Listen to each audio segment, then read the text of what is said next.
Hey there, Gunpla fans of YouTube. It is DZ Maven coming at you with another Gunpla review, Unscripted. This is the one you probably were waiting for ever since the fall last year. The Master Grade Gundam F90, brought to you by P-Bandai. For better or worse. Anyway, this is the unscripted type of review where I just talk about the kit and go through it. So first thing we're going to do is look at the photos.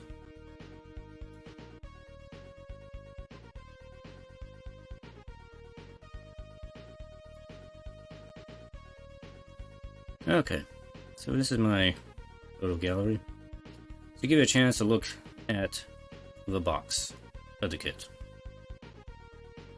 So for general information, this kit came out in August of 2019 and retails for 4,000 yen, roughly $40 US, around that price range, give or take a little bit.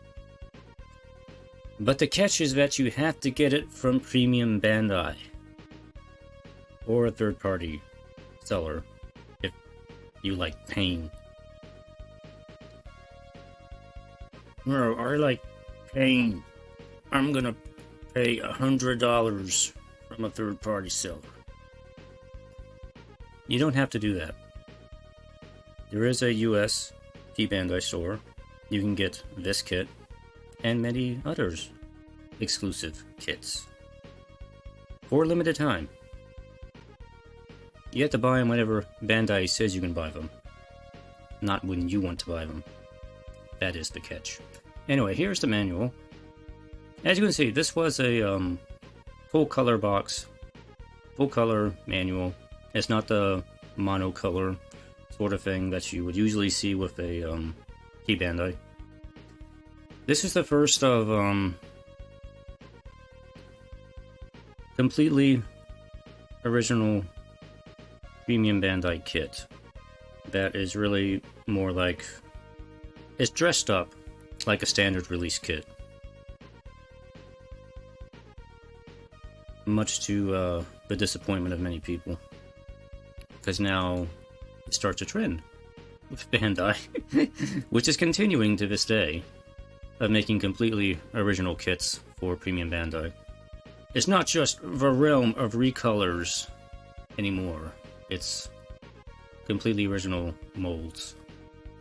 So anyway, getting sidetracked here. Manual. Construction of this kit is pretty straightforward. It's not a hard kit to build. There are no polycaps. It's all ABS frame. The F90 is not a complicated kit to build. It's pretty simple. I would say the most complicated thing on it is probably dealing with the pipes. It has little fabric pipes on it that are very much like the fabric piping on the Gundam Mark II 2.0. Have you ever built that kit? It's the same exact thing. You can see it right here. That's this right here. The few spots where that are is mainly in the ankle. I think that's the only areas where it is. It's just the ankles. There's a piece in the front, and there's a piece in the back.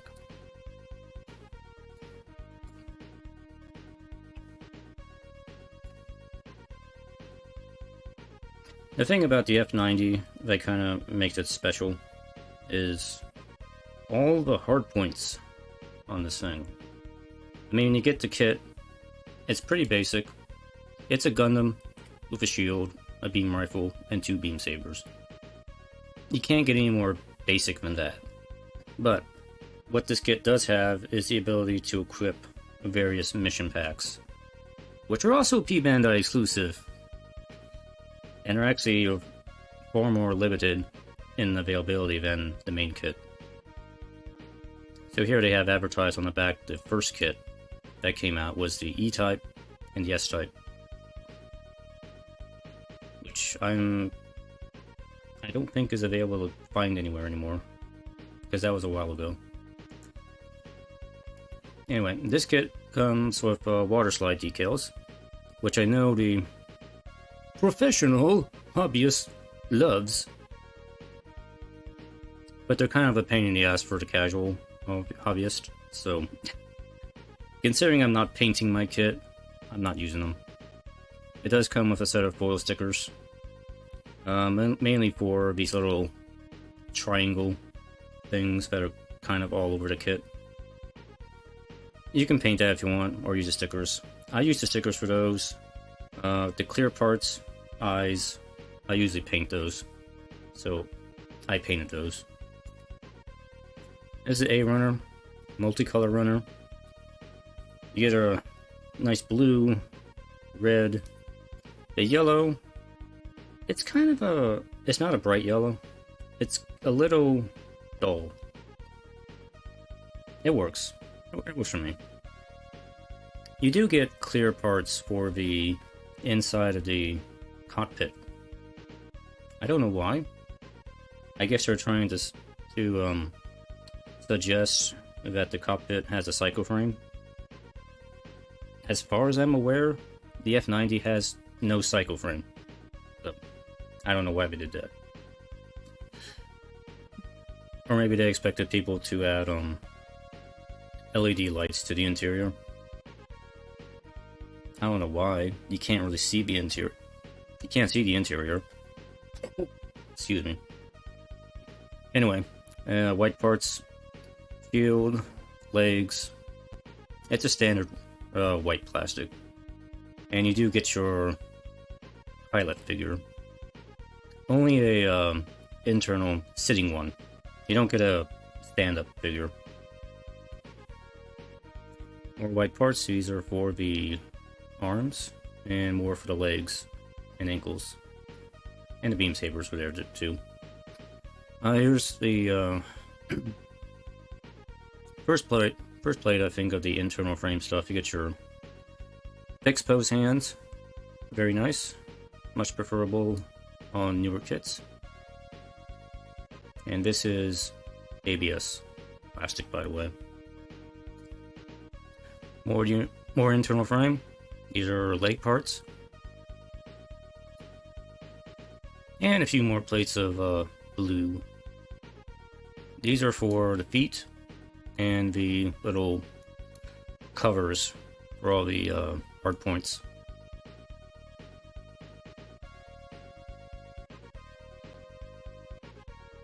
There we go. Sorry.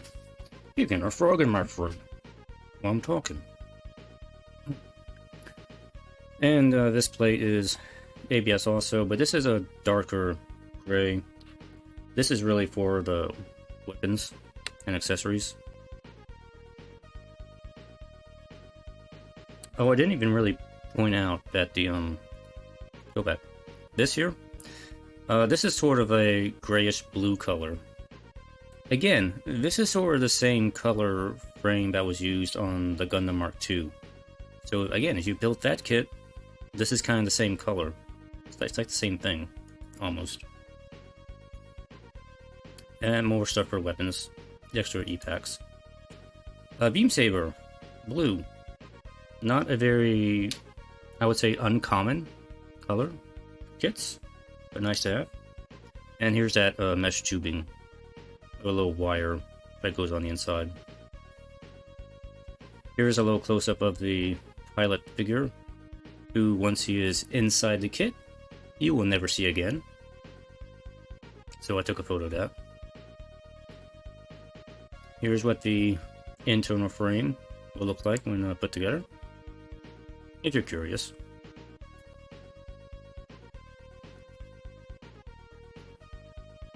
It's not a super detailed inner frame, but it works. And it's pretty decently nimble, as you can see doing the squat test here. And that leg can kick all the way past the head, if you wanted to.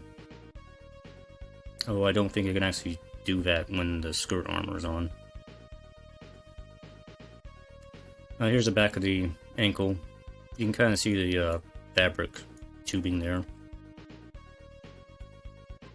And the finished kit. It's a very nice looking kit, straight out of the box. There's actually very little I can say against this kit, except for it being P-Bandai. I hate to hold that against this thing, but I feel like I kind of have to. I will take it to the grave that this kit should have been a regular release kit. It just should have been. You cannot change my mind on that. And I doubt there's anybody who's going to disagree. If you do, just leave. Just go away. Oh yeah, ab crunch. Right there. A little bit showing off the arm articulation. Okay, here's the cockpit hatch, by the way. So as I mentioned, once that pilot figure's in there, you're not going to see it again. But look at this tiny, tiny hole. Yes, that is a hole that goes into where the pilot is sitting, but you're not going to see him because he's like way in there. Also, I do want to note that the way the cockpit hatch opens is not the way it was originally depicted with this kit. Well, I mean, with this Gundam. I mean, you look at the actual manga, comics, and the line art, it opens the other way. It opens down, not up. So, I don't know why Bandai did it this way. Maybe it got in the way of the ab crunch. But that's one little thing that Bandai changed on this kit from the original source material.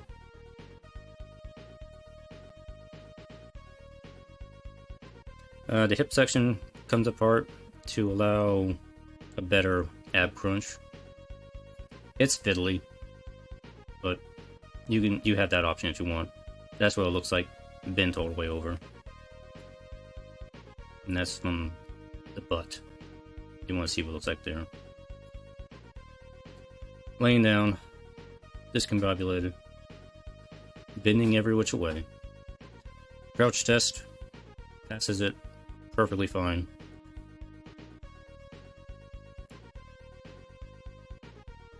The back, the kick. That's very. You can get it like this, but I remember it took me a lot of finagling to get it to balance. But it's possible. And ankle movement, splits. I wouldn't really do the splits too often on this. And here it is with all the hatches off. One thing I will point out here is about all of these connector holes. They are universal. They're all the same size. So you can mix and match the parts all over this kit. They're not differently sized. You can stick the beam rifle on the shoulder if you want. It'll be weird, but you can do that. Or you can stick the shield on the leg. It'll be weird, but you can do that. And I kind of like that. It gives you options. Also, it means when you get the mission packs, you can just mix and match the mission packs. I've only got the V-type, and the one that other one that comes with it, which I don't remember what it is, because I don't care. I only want the V-type. I just want the V-type equipment. So I have that pre-ordered from P-Bandai. Here's all the E-packs on the waist. You can do that. You can put them on the arm. You can put them on the shoulder. You can put them on the leg. Here's the beam rifle. Build on the back. It's a little tricky to get in, but that's where it's supposed to be. The little butt clamps. There's the shield on the back. And up on the action base stand. Here's the box pose. Beam rifle. There's a little sticker that goes in the camera for the beam rifle, but of course I painted that clear blue so it looks really nice. Because that's how I like to do things. The microphone cut the S out. The last shooting. Sort of. There is a last shooting pose for the F90 in the manga. It just kind of recreates that classic scene from the end of the RX-78-2.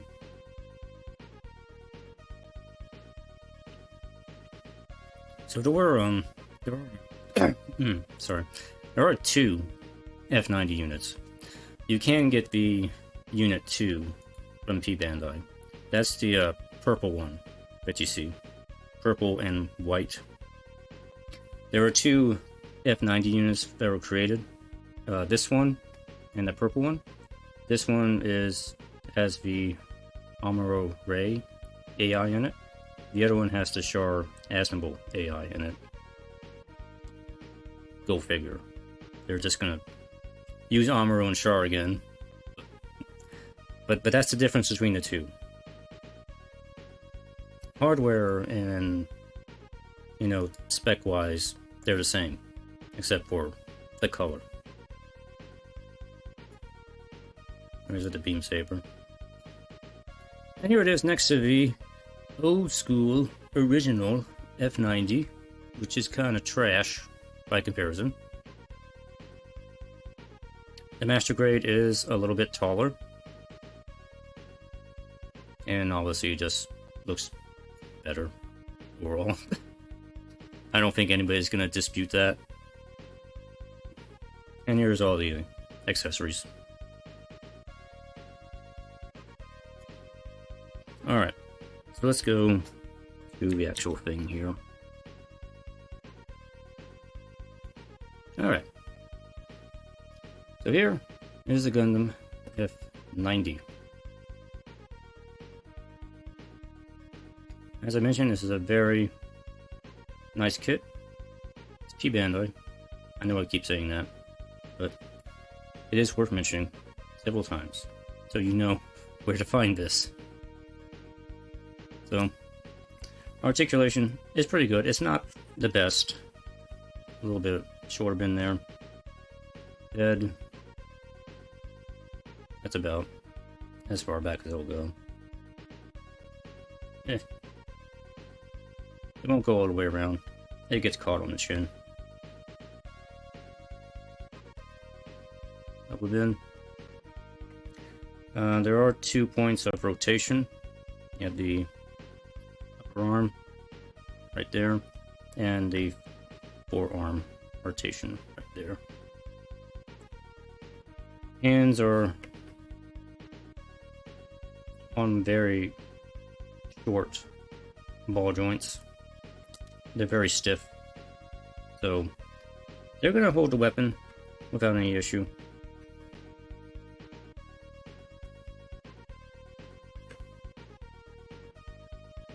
Ab, like that, and go way back, like so, and around, like so. I think you can get it all the way around. Unnatural, but you can do that. Skirt armor, and bend up like so. Get it up and out of the way. Side skirt armor. And go about that far up before it starts to come apart. I do have the action base connector. It goes right here. You have to unhinge the hip to actually get it in there. So with the armor on, you can get the leg about that high. Leg bend. A good leg bend. 90 degrees. Double jointed. Again, you're gonna struggle to get the splits on here, but it'll go far enough for posing. And of course, it spins at the upper joint here. And with the foot, ankle, all the way back, all the way forward. The one limitation here is that the foot is one piece. It's not two piece, so you can't really bend the toe.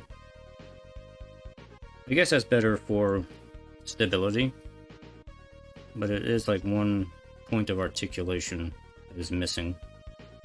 Here it is side to side, so it's decent. And the ankle armor, it's actually attached at the back, right here. So it just kind of moves around like that. Not a whole lot. So, let me see if I can unhinge the hips here without it. Everything falling apart here. So it kind of comes out like that. And then should be able to bend the hips forward. Probably a little hard to see here, but you get a little bit more range out of the hip. It will be kind of like that.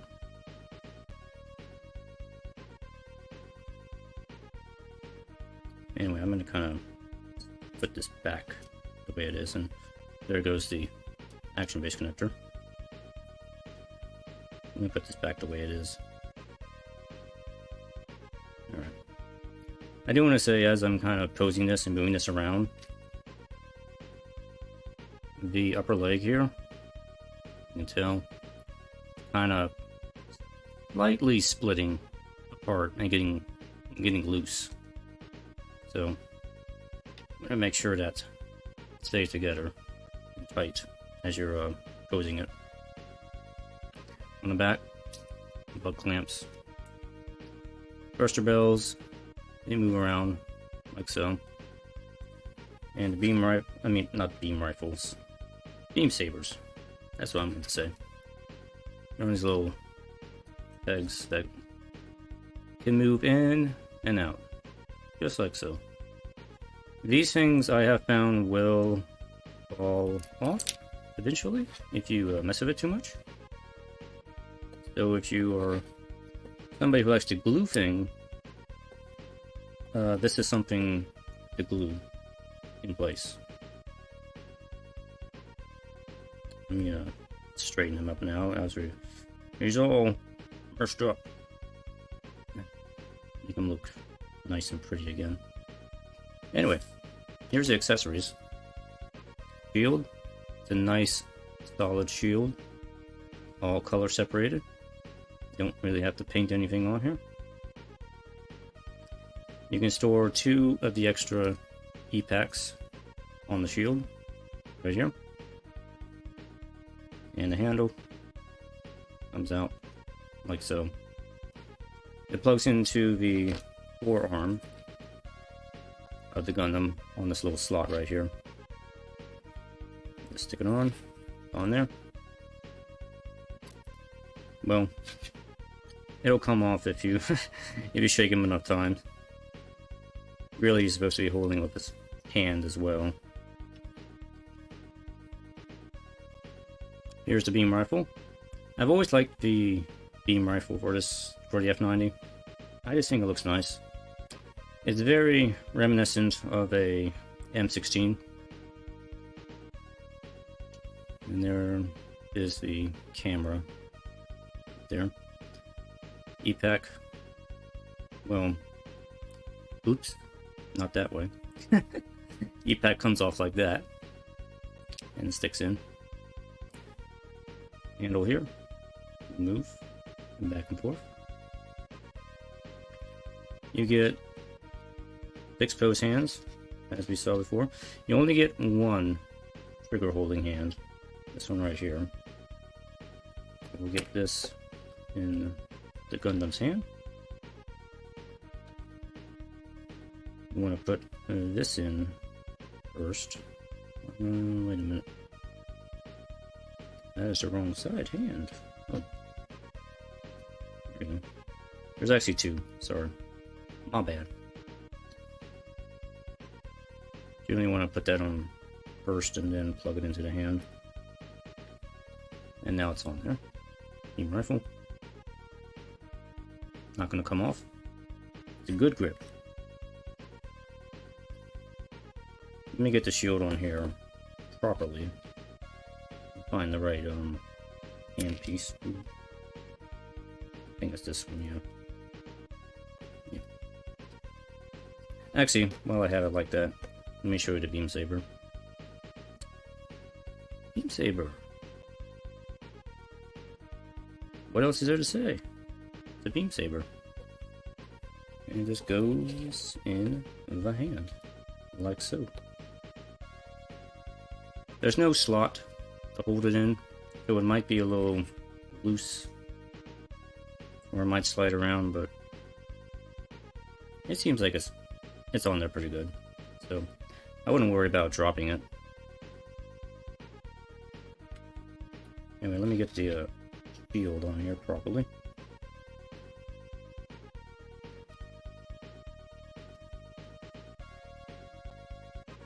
Alright, there it is with the shield. Now, it shouldn't fall off.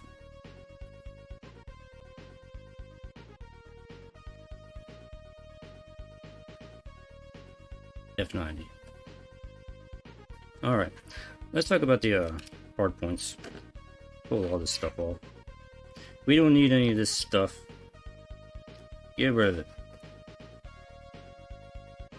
But the thing about the F90 is the hardpoints. That's what makes it special. You have all these little bits that come off. Also, keep track of them. Don't lose them, because otherwise you're gonna have a bad time.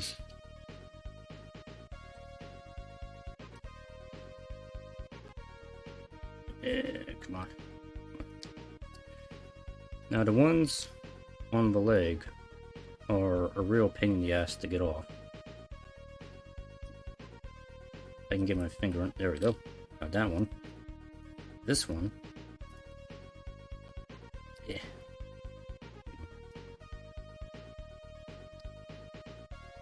There we go. Got it. Okay.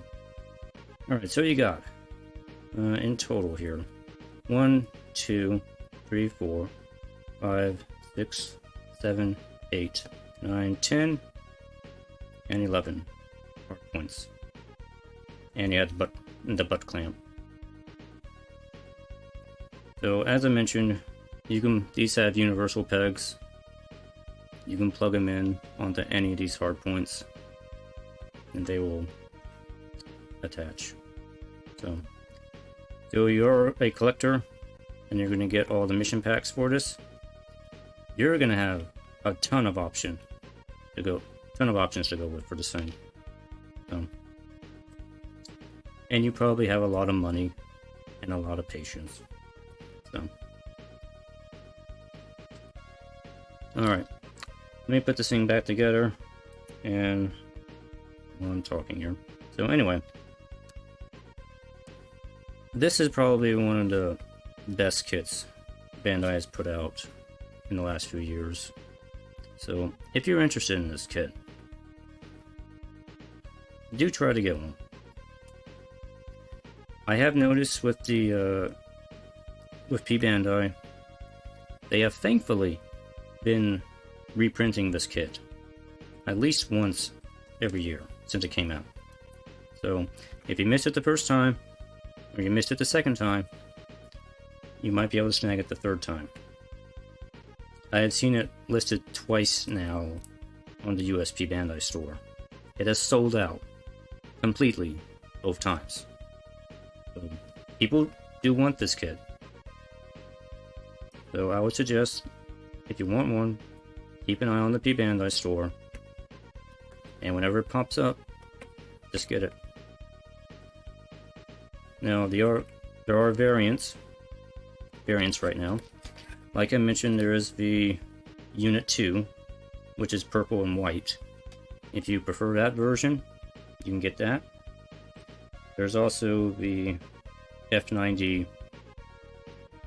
I have to call it the Mark II, not the F92, because F92 sounds like a different mobile suit. So there's the F90 Mark II you get that has red and a bit of a redesign.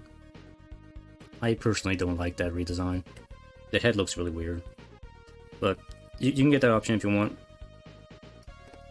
Nothing wrong with that. It comes with the, I want to say the P-type equipment. Plunge set.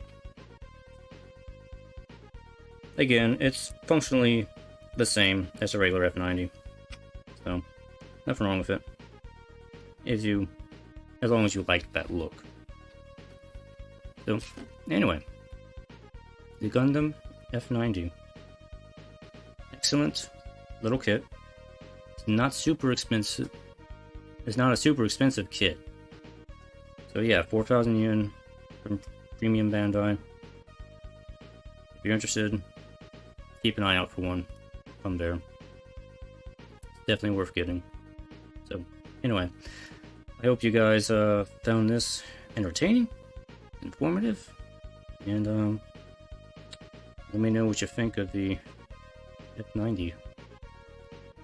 Is it the kit you've always dreamed of, or do you just not care? If you don't like it, you can say so. You won't hurt my feelings. I know this is one of my favorite Gundams, but you won't hurt my feelings, because I have one. And maybe you don't. So there. So there. Anyway, that's it for this review. Hope you enjoyed. Bye-bye.